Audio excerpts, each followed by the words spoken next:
আমাদের ময়মনসিংহ সেন্টার থেকে এ পর্যন্ত 350 মতো ট্রেনিং করানো হয়েছে।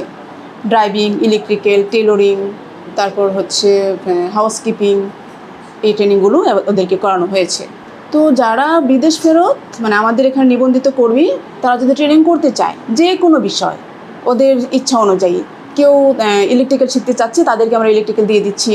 যারা মনে করেন যে না, আমি স্কিল ট্রেনিংগুলোর মধ্যে এগুলো নিব না, আমি আমার গবাদি পশুর উপর নিতে চাই, আমার মুরগির ফার্ম আছে, আমি মুরগির ফার্মের উপর ট্রেনিং নিব, ট্রেনিং নিয়ে কাজ করব, তো আমরা তাদেরকে সেই ট্রেনিংয়েই দিয়ে থাকি।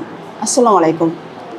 প্রবাসী টিভির দর্শক সহ দেশে এবং বিদেশের সকল ভাই বোনদেরকে আমার আন্তরিক শুভেচ্ছা। তো আমি প্রবাসী কল্যাণ সেন্টারের কাউন্সিলর সাগিরা বেগম বলছি।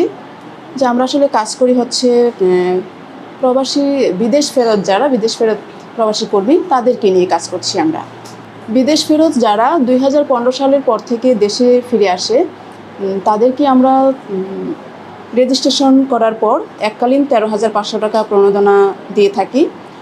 তো রিইন্টিগ্রেশন এর মধ্যে আমাদের সারা বাংলাদেশে 2,53,000 কর্মীকে আমরা করছি, রিইন্টিগ্রেশন রেজিস্ট্রেশন করানো হয়েছে এবং তাদেরকে আমরা ট্রেনিংয়ের আওতায় নিয়ে আসতেছি। যে এর মধ্যে বলছে যে সারা বাংলাদেশে 20,000 ট্রেনিং করানো হবে, তো আমরা অলরেডি 10,000-এর উপরে করানো হয়েছে। তো এখানে ওরা চাইলেই করতে পারে, সম্পূর্ণ ফ্রিভাবে আমাদের এখানে যারা রেজিস্ট্রেশনকৃত কর্মী তাদেরকে আমরা এই ট্রেনিংটা দিয়ে থাকি, যে বিষয়ের উপর তাদের আগ্রহ থাকে সেই বিষয়ে, এবং এমনকি সম্পূর্ণ ফ্রিভাবে তারা ট্রেনিংটা করতে পারে এবং ওদেরকে ট্রেনিং ইনসেন্টিভ আমরা দিয়ে থাকি। 1 মাস ট্রেনিং করলে 10,000 টাকা এবং 2 মাস ট্রেনিং করলে 20,000 টাকা পর্যন্ত ওরা পেয়ে থাকে এবং একটা সরকারি সার্টিফিকেট দেওয়া হয়। এরপর যারা মনে করেন যে বিদেশ থেকে অভিজ্ঞতা নিয়ে দেশে ফিরে আসে, তাদেরকে দক্ষতা এবং অভিজ্ঞতা নিয়ে যাতে কাজে লাগাতে পারে এবং তারা যেন স্বাবলম্বী হতে পারে, সেক্ষেত্রে আমরা এটাই করি যে এনএসডি এর মাধ্যমে তাদেরকে আমরা একটা আরপিএল পরীক্ষা দিয়ে হয়ে থাকে এবং এই আরপিএল এর মাধ্যমে তারা ইন্টারন্যাশনাল সার্টিফিকেট পায়। এই সার্টিফিকেটটা দিয়ে তারা যে কোনো জব করতে পারে এবং দেশে এবং বিদেশে এই সার্টিফিকেটটা কাজে লাগাতে পারে। এরপর আমাদের এখানে শুধু এটাই না, বিদেশ ফেরত যারা আছে তারা অনেকেই মনস্তাত্ত্বিকভাবে থাকে না, স্টেবল থাকে না। তাদেরকে আমরা কাউন্সেলিং করিয়ে তাদেরকে আমরা মনোসামাজিক, আর্থসামাজিক এই কাউন্সেলিংগুলো দিয়ে ওদেরকে আমরা স্টেবল করার চেষ্টা করি। প্রথমত আমরা যেটা করি যে বিদেশ থেকে যারা ফেরত আসে তাদের প্রথমে আমরা একটা প্ল্যাটফর্মে নিয়ে আসার চেষ্টা করি, যে রেজিস্ট্রেশন করার মাধ্যমে, এবং তারপর ওরা ট্রেনিং করতে চাইলে এবং যে আরপিএল করানো হয়।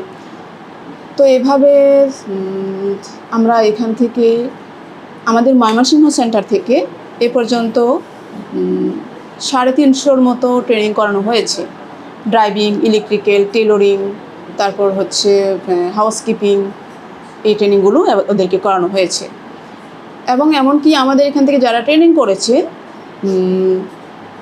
যে ট্রেনিং ইনসেন্টিভটা পেয়েছে, এই টাকা দিয়ে যারা টেলরিংয়ে ট্রেনিং করেছে তারা টেলরিংয়ের করেছে, মেশিন কিনে নিয়ে নিজে কাজ করা শুরু করেছে। এভাবে অনেকেই স্বাবলম্বী হয়েছে।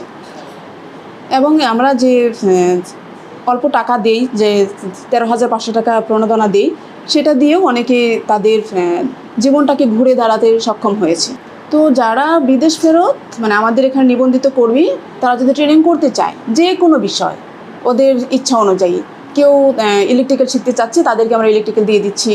যারা মনে করেন যে না, আমি স্কিল ট্রেনিংগুলোর মধ্যে এগুলো নিব না, আমি আমার গবাদি পশুর উপর নিতে চাই, আমার মুরগির ফার্ম আছে, আমি মুরগির ফার্মের উপর ট্রেনিং নিব, ট্রেনিং নিয়ে কাজ করব, তো আমরা তাদেরকে সেই ট্রেনিংয়েই দিয়ে থাকি, যে এই বিষয়ে তারা এই ট্রেডগুলোতে ট্রেনিং করতে পারবে। তো যারা ইচ্ছুক তারা যেন আমাদের সাথে যোগাযোগ করে আমাদের কাছে আসে, এটাই আমার আবেদন। জি, ধন্যবাদ সবাইকে, ধন্যবাদ প্রবাসী টিভি এবং দেশ এবং সব প্রবাসী ভাই বোনদেরকে।